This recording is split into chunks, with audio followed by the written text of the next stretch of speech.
Halacha 1. Saw this very central source that gives us one of the keys to understanding the ways of God in the world, how He runs and guides the world and brings the world to its perfection, and more specifically, how to find a redemption. What we see around us today, how to understand what's taking place today. We saw this, again, this central source that the rabbis were walking in the valley of the Arbel, up north near the Kinneret, and they saw the morning star starting to rise. And they said, one says to the other, Rabbi Chia says to Rabbi Shimon ben Chalafta, Kachi gulatam Yisrael. Thus is the redemption of Israel.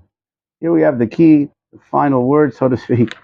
No debates, no discussions. Like we said, they showed out. We pointed the Talmud Bavli in Sanhedrin has different scenarios, different possibilities. Here, the Talmud Yerushalmi, we said this prophetic vision. The Talmud Yerushalmi has this advantage of this right to the point, more prophetic. The rabbis explain perception, not prophecy itself, but this divinely guided, assisted conclusions arrived at quickly to the point. Here we see, case in point, thus is the redemption of Israel.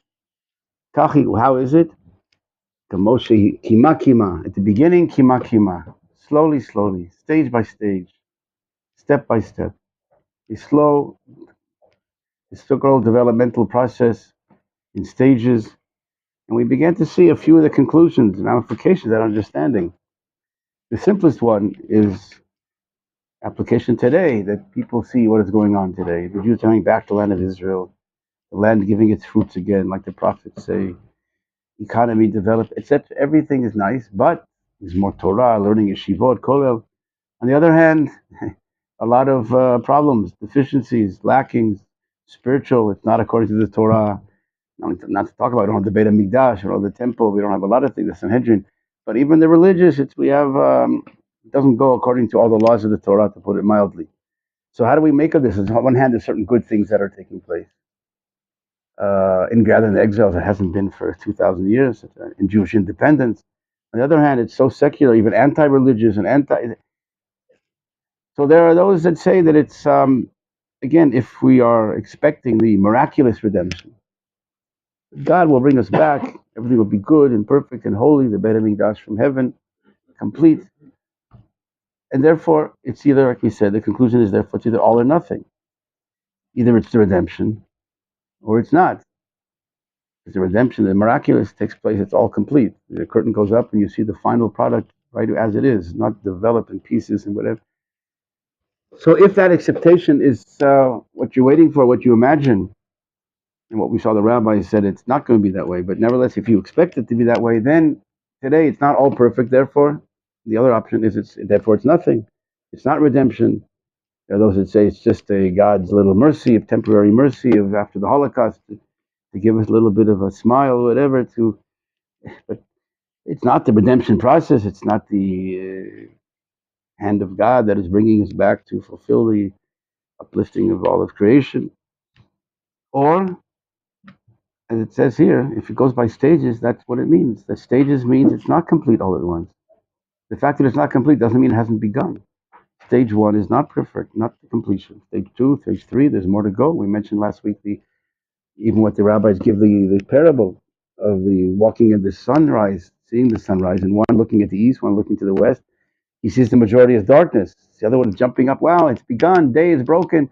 The light is starting to shine. And the other guy says, what are you talking about? You mentioned last week the metaphor based on what they're saying here. The rabbi said the morning star, seeing it, and he says, this is how the redemption comes. Slowly, slowly, it builds up until the light fills the horizon. But the other guy looking at the other direction sees darkness and a little bit more light, a little bit more light. But still, it's 99% dark, a little bit of light. And you determine that the 1% that's the future goal. It seems to be the majority is 99%. Majority rules. It's mainly darkness. Even as it goes on, 40%, it still seems to be. Is it because the Jewish people leaning towards the powerful nation during that time? Because looking at the timeline, during the period of Babylon, Greek, Roman, Jewish people are always connected to this nation until now. In Jewish people, the land, the What do you mean Israel. until now? And now they're not connected, or they I are? mean, Israel somehow is depending in United States, in America. and maybe it's like good to say that Jewish nation will stand alone, like what Hashem said, and we have to not being dependent on anyone.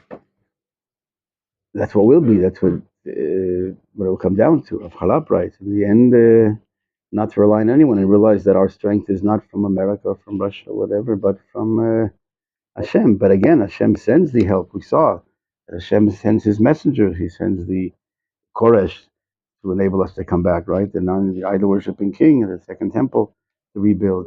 He sends us the leaders of the nations, the Balfour Declaration that enables us, but it's all from the hand of Hashem. We saw, right, the Radak, that God's redemption, only as God, from God is the redemption, salvation. So He brings it about through man. Remember the Radak in Tehillim, the previous sheet. I was thinking about the other rabbi that they see like all of the darkness, like Okay. parallel to this, and then the other rabbi is saying like, okay, if we like distance ourselves to this nation, maybe we can be alone, and slowly we can build the land. I don't know if it depends on the continuation of the nations, but the point is that yes, that it comes in this process of what do you say? What is a natural redemption? Through human efforts, through governments, through any means, the political maneuvering. If I can find it, we read that God completes His counsel of His messengers, in Yeshayahu 44, that Hashem will not initiate the redemption. Rather, after Israel returns to the land, Hashem will complete the process. The counsel of His messengers refers to natural processes, which are God's messengers. That is to say, that the Jews, when the Jews initiate the process, we start, we come, we do, we build, Hashem will complete their work. That was in Emamani Smecha, page 138 in English. But this understanding, this revolution in thinking, because again, we spoke about how for many, many years, the concept became the expectance of expecting only, exclusively, in a supernatural redemption.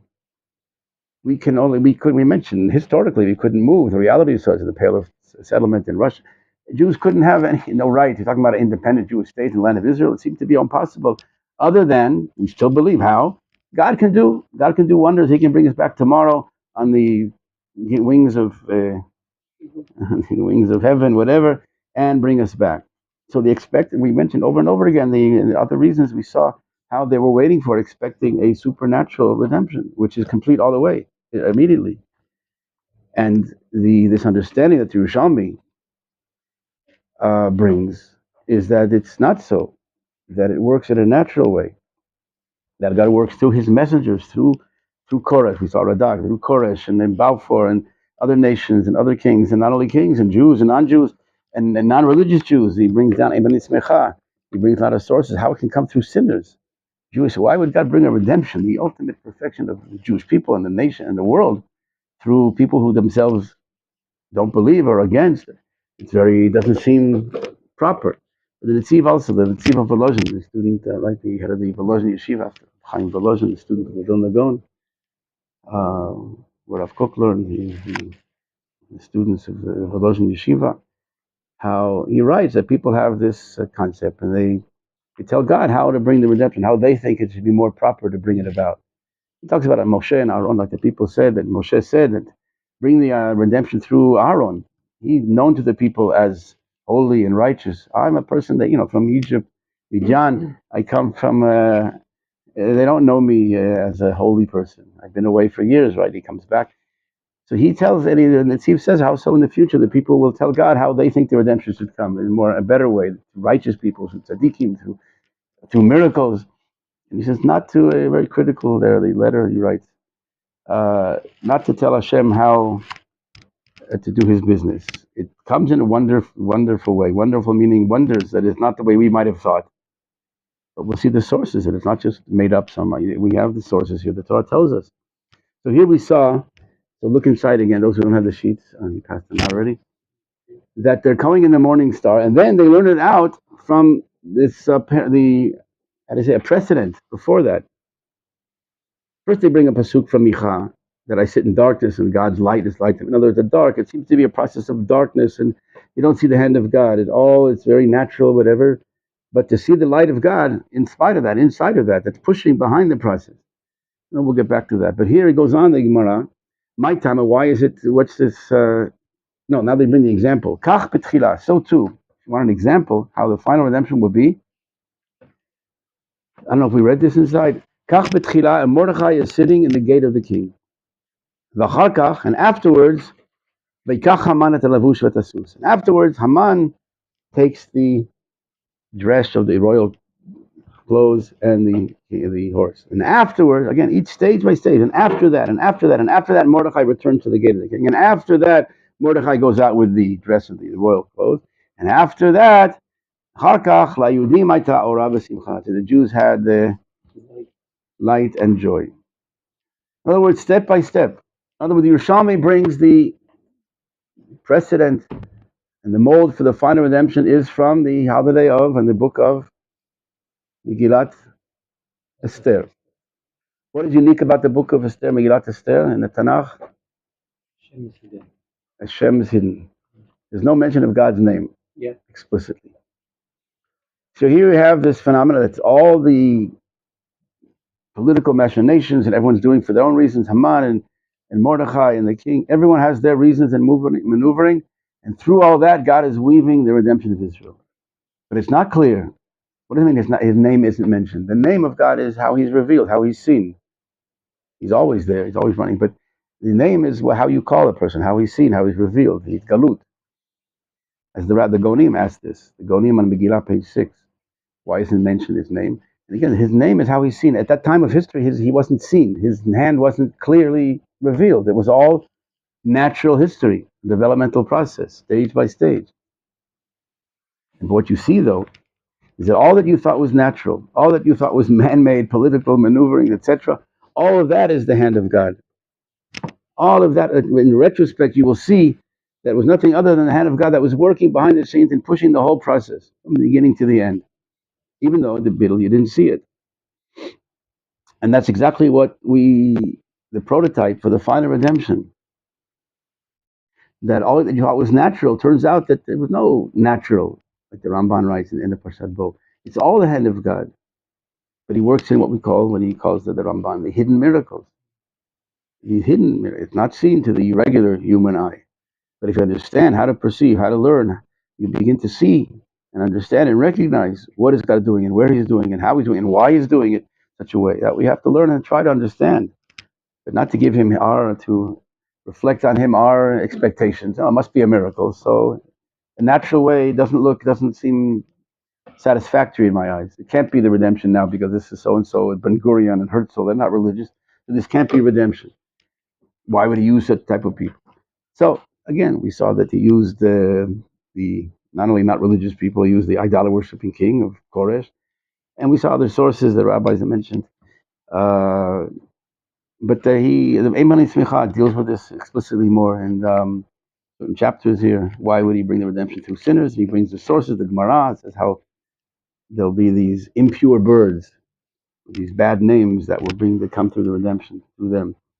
These unkosher birds, the vehicles of not exactly the prototypes of holiness exactly in this world, and yet we understand a little bit why it's that way.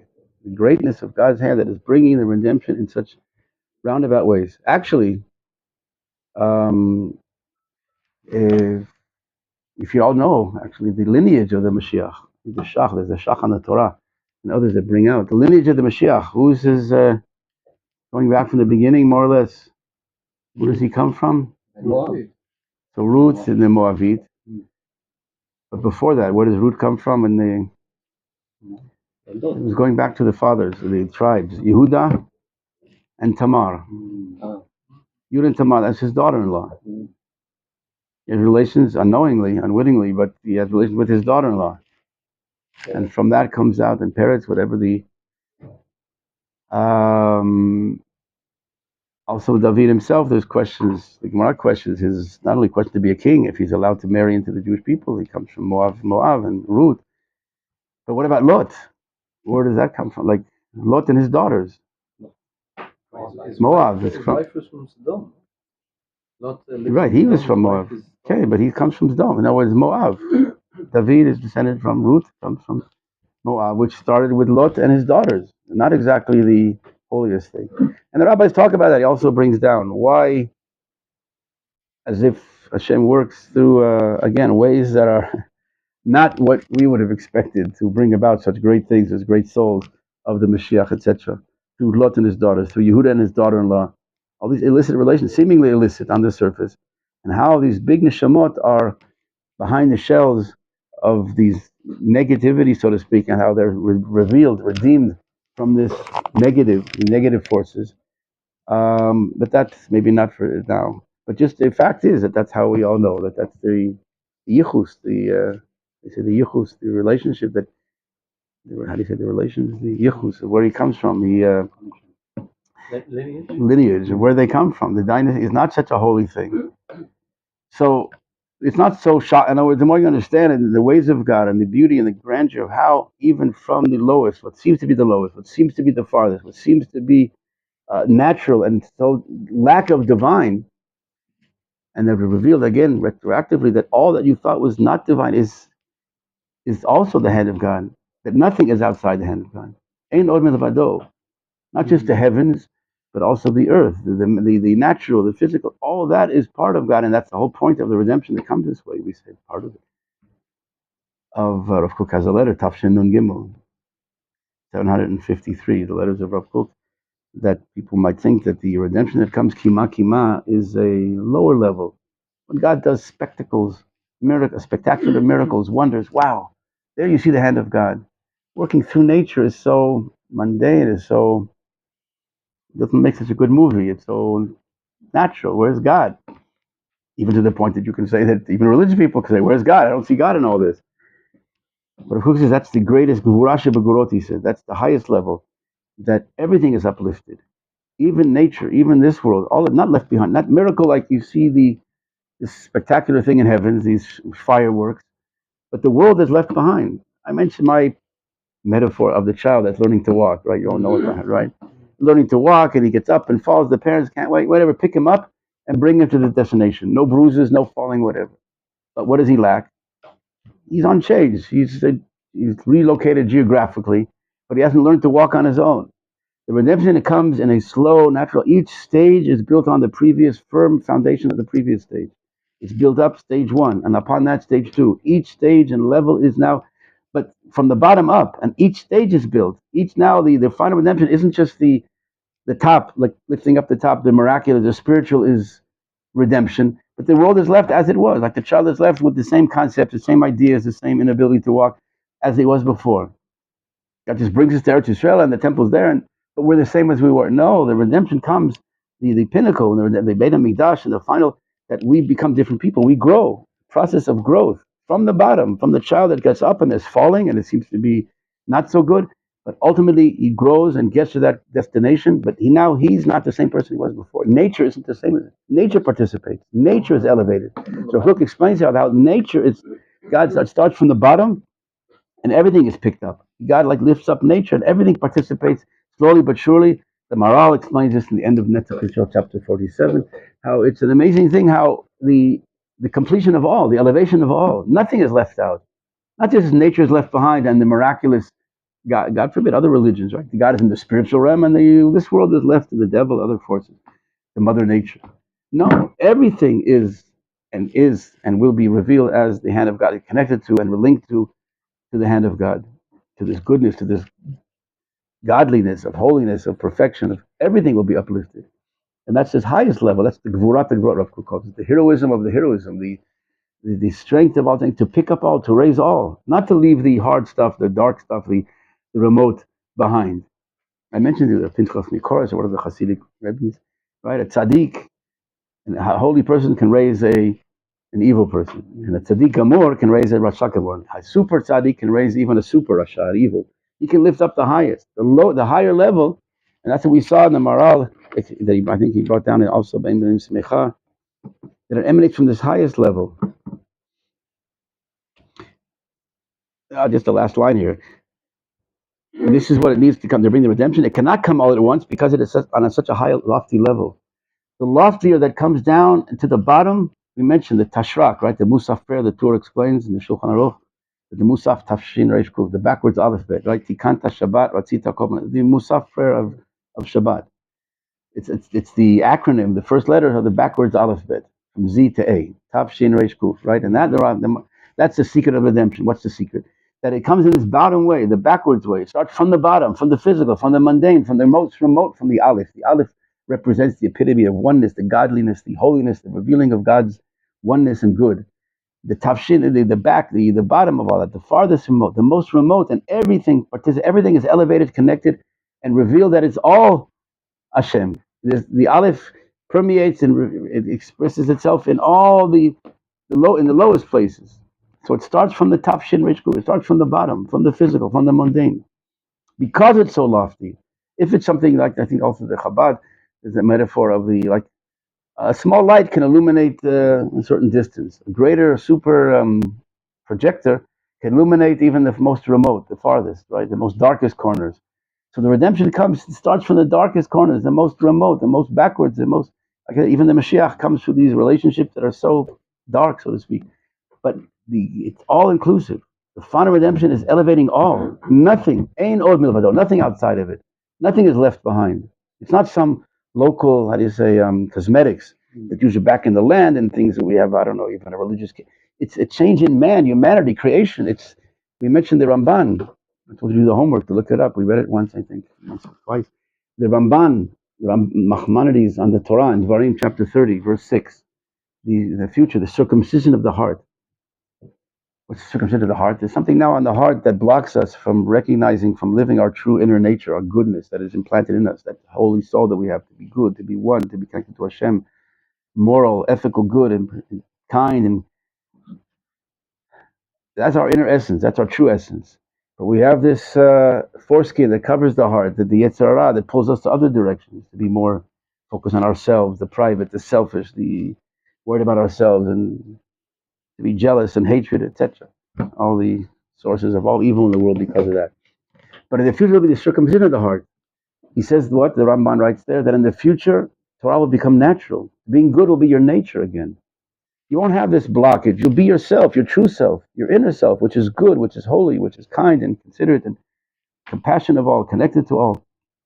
That'll come back as nature, not as an external thing that you'll be doing the mitzvot like we do now. We have the different pulls and directions and whims and how do you say, inclinations and drives that pull us in many directions, not necessarily the good and the holy. But in the future, you'll be so redirected. The inner essence will become so dominant. Like it says here, slowly, the sun will start to rise, and more this inner truth will become so dominant that drives your life. You'll be only a stick of goodness, a chunk of goodness, of godliness in this world.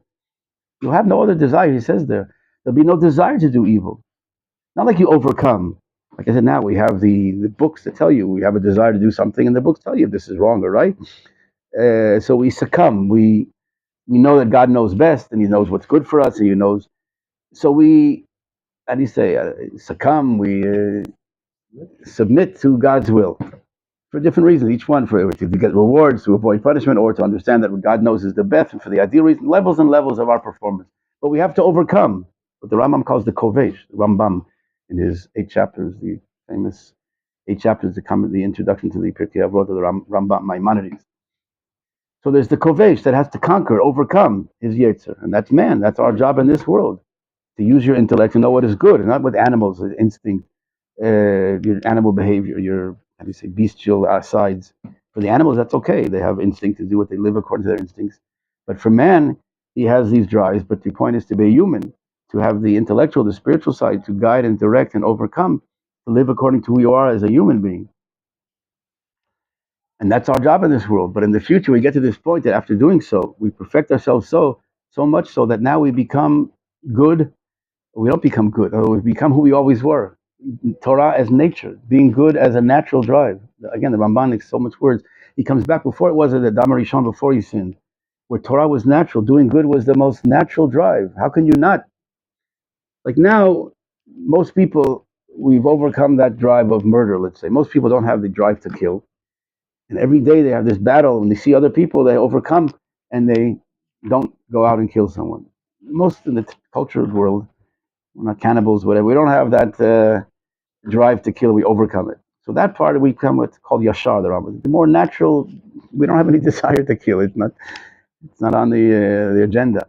But other things we still have these bestial, animal, lowly, private, selfish deficiencies in us, drives that pull us in other directions. So we have to overcome and to know that that's not human. That's not man. Is not meant to just be an animal. To be good, to be considerate, to give charity, to help others, to give. So that takes still a lot of effort. But in the future, you'll be this good will be so, like it said, not killing is natural. So too, everything will be natural. Eating kosher, like how can you not? You won't even have any desire to do that which is no good. Certainly not to kill, not to cheat, not to steal, not to care about yourself privately as opposed to others. The giving, the loving will be the most natural thing. Keeping the Torah down to the details of Shabbat, Kashrut, will be natural. And that's where this natural redemption leads to. It starts in the most, ironically, in the most sinning, in other words, the sinners through not religious people, not in the name of God. It seems to be so natural. Not only the sinners, but in other words, even through people that are not aware of God's name, like the whole thing of God's name not mentioned explicitly. But inside of that is this pushing this highest level that is now starting from the bottom and pushing up and returning man to be good as nature, to be holy, to be righteous, to be connected to Hashem as nature. His nature agrees, not just his spiritual, his intellectual side, but the child learns to walk, that his natural development leads him to grow to be a person that is connected to Hashem. That's a little bit what the Maral, the Ibn Smicha brings here, how he brings the sources, how the redemption comes in stages.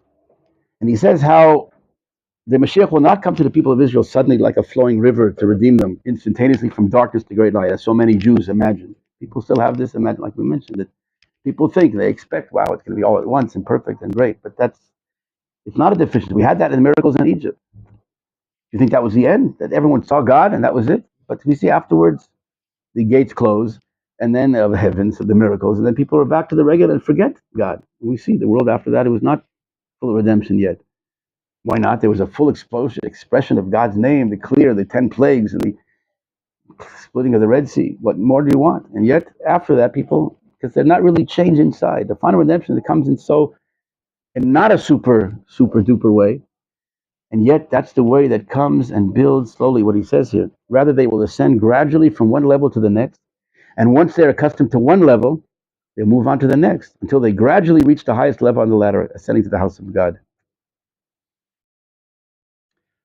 And he brings down even analogies that the children of Israel will not be able to cope with such abundant good. This is similar to a person who has recently recovered from a difficult and dangerous illness. Due to his intense weakness, he cannot suddenly indulge in excess of food and other physical pleasures. And then he brings down, you don't have it in front of you, so I'll bring it from here, the Yerushalmi, the Zohar. Because like I said, this Talmud Yerushalmi, this is what we read here, is not just like one isolated source, building up so much ideas of the future redemption in a natural way, stages. It's not just this one source. It's in many, many places, the Midrash Tilim 18, 22, and others. And here's another place that he brings down from the Zohar. Parashat Vayishlach. I'll read you the Zohar in English. It's based on the verse in Shir HaShirim, the Song of Songs, chapter 6. Who is it that gazes down like the dawn, beautiful as the moon, clear as the sun, awesome as an army with banners? That's the verse in Shir HaShirim. So what is this? Dawn, moon, the sun, the banners, the light. And now the Zohar says, our sages explain their verse as follows. Who is this that gazes down? Refers to the people of Israel. When the Holy One, blessed be He, elevates them and takes them out of exile, how will the redemption take place? He will open for them a very minute orifice of light. Afterwards, He will open a slightly larger opening, until the Holy One, blessed be He, will open for them the heavenly gates, which are open to the four corners of the world. This can be compared to a man who has always lived in darkness. He lives in this cave, in this tunnel, and whatever, this cave, in darkness. When people want to provide him light, they must first open an orifice like the eye of a needle, and afterwards slightly larger. Again, like you said before, you can't all of a sudden, not that you can't, God can open it up, but the point is the point is to develop, to get accustomed, to grow. The process is one of growth, that man's orientation, his aspirations, his ideals, his whole mentality changes. He's elevated. He's changed into, again, being himself selfish, private, seeing himself as me and worried about myself. He opens up to the bigger picture of the nation, of the world, of the kingdom, of godliness. Then it's a different world. It's a different orientation of focus of what man drives.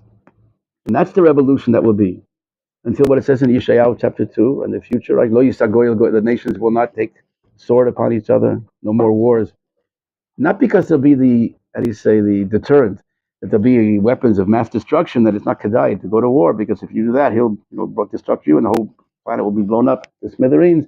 So as a deterrent, people, as a, they, not to go to war. They want to kill the other guy, take over his land, whatever, but they don't do so because of the fear of the results. But no, in the future, lo yisagoy, they won't want to do anything. They won't pick up because the love, he says, like it says in Yirmiyahu 31, which the Ramban brings down there, that the God, you're the truth, the, how do you say that, the knowledge of God will fill the earth. That's in Yeshayahu 11. But the knowledge of God will fill it with everyone, even from the youngest to the oldest. They'll all know me from within. The Torah will be in your midst, it says in Yirmiyahu 31. The Torah will be a new level of Torah, not doing because in spite of what you want, and you submit to what God says. The truth, that you recognize the truth. So even though you don't feel that way, you succumb. But rather, you only want that good. You desire that good. And that's what the Ramban there in Barim chapter 30, verse 6 brings down that verse in Yirmiyahu 31. How the Torah becomes natural. You only desire that which is good. You're a chunk of goodness, of your whole mentality, orientation. It's a whole new revolution of human culture. So we just can we say safely that human purpose here in the earth is just purification until we get to the point like we are fully refined, that we are not Okay? we don't have to teach each other. Okay? The purification of man, the elevation of man, the purification of his midot, of his traits, of his, to be a human being. It's Tzelem Elokim, the image of God, is to be good. To be that goodness. And that's the neshama of Am Yisrael, that inner, divine, super future,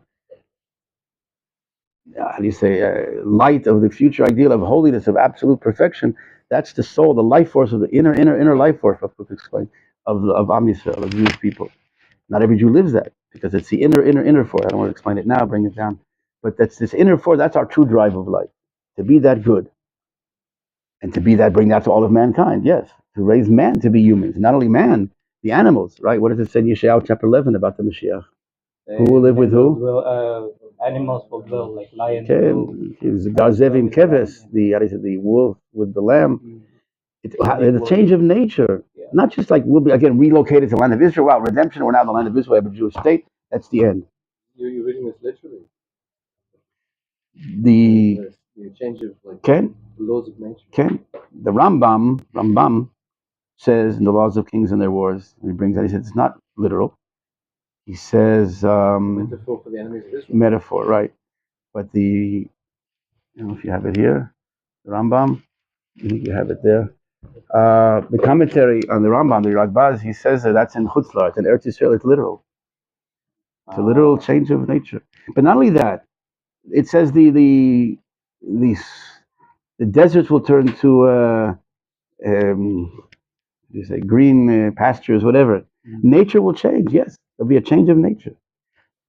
Now, what is a change of nature?